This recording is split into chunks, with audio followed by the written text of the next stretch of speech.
যত গুম ঘর আছে, সিক্রেট ডিটেনশন সেল আছে, সেখান থেকে যেন বন্দীদেরকে মুক্ত করে দেওয়া হয় এবং প্রত্যেকটা আয়না ঘরের মধ্যে যত সিক্রেট ডিটেনশন সবগুলো যেন ভেঙে দেওয়া হয়। তৎকালীন শেখ হাসিনার সরকার আমলে এই ঘটনাগুলো হয়, এগুলোর সাথে কিন্তু আমরা গত 12 বছর ধরে একইভাবে আছি। তো তাদের সাথে ভিতরে কি হচ্ছে এই ঘটনাগুলো আমরা ততক্ষণ জানতে পারছি না যতক্ষণ না জিয়াউল হাসানকে অ্যারেস্ট করা হচ্ছে। তাকে অ্যারেস্ট করে যখন জিজ্ঞাসাবাদ করা হবে, তার ওই সময়টাতে তিনি কি করেছেন, এই মানুষটা তার কাস্টডিতে ছিল এবং তার ইউনিটের মানুষ কিন্তু এগুলো বলছে, এখন তার টিমের মানুষ কিন্তু এগুলো বলছেন। তো সেই আমরা চাই তাকে অ্যারেস্ট করে তার জবানবন্দি নেওয়া হোক এবং ওই তথ্যটা আমাদের সকল পরিবারের কাছে আসুক, সেটা এবং ওটার এগেইনস্টে যেন আমরা বিচারের আওতায় যেতে পারি, আমরা জানতে পারি আমাদের ভাইদের সাথে আসলে কি হয়েছে, কেন হয়েছে। আমাদের প্রথম থেকেই দাবি ছিল যে আমাদের গুম হয়ে যাওয়া ভাইদের ফেরত দেওয়ার জন্য। এই দাবিটা কিন্তু এখনো চলমান। আমাদের যেটা প্রায়োরিটি ছিল তার কাছে যে 24 ঘন্টার মধ্যে জিয়াউল হাসানকে অ্যারেস্ট করা হয়, গুম হয়ে যাওয়া বা হত্যার যেই ঘটনা, প্রত্যেকটা ঘটনার যেন আমরা প্রশাসনিক ভাবে পাই, এটা আমাদের দাবি ছিল। আমার 3 দফার যেটা দাবি ছিল যে গুমের সাথে জড়িত যত ব্যক্তিদেরকে বিচারের আওতায় আনা হোক এবং তাদেরকে পরিবারের কাছে ফেরত দেওয়া হোক। একটা কমিশন গঠন করা হোক জাতিসংঘের আন্ডারে, যে কমিশনের আওতায় আসলে প্রত্যেকটা কেসকে আমরা মানবাধিকার লঙ্ঘনের আইনে কেসটাকে আমরা নিতে পারি। তো আমাদের এই দাবিগুলো ছিল। তিনি আমাদের সাথে একাত্মতা পোষণ করেছেন এবং তিনি আমাদের কথা শুনেছেন। আমরা আশা করবো ইনশাল্লাহ আমরা দেখতে পাবো তার প্রতিফলন সামনের সময়টাতে।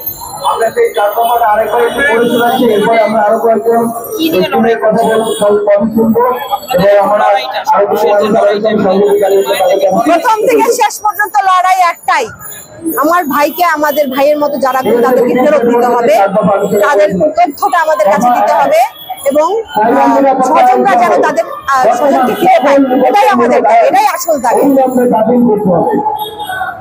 বিচারটা যেন স্বাধীনভাবে যেন বিচার হয়। 2016 সালে বসুন্ধরা ভাটোয়ারা থানা থেকে পরিচয় দিয়ে ধরে নিয়ে যায়।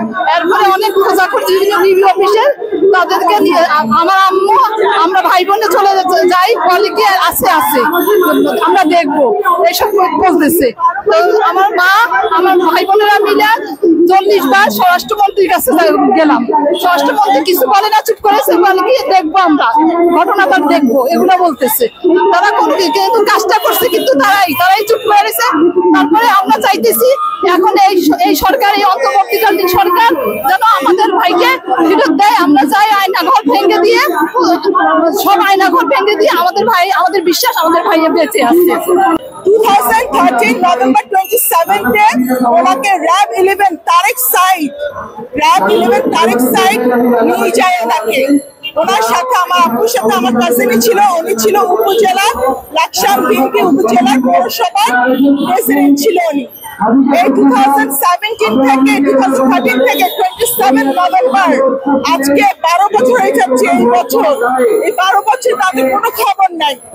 So I would really like to focus this part of our country's disappearance incidents to the world, so the world can really know what is happening in our country and how people are getting disappeared.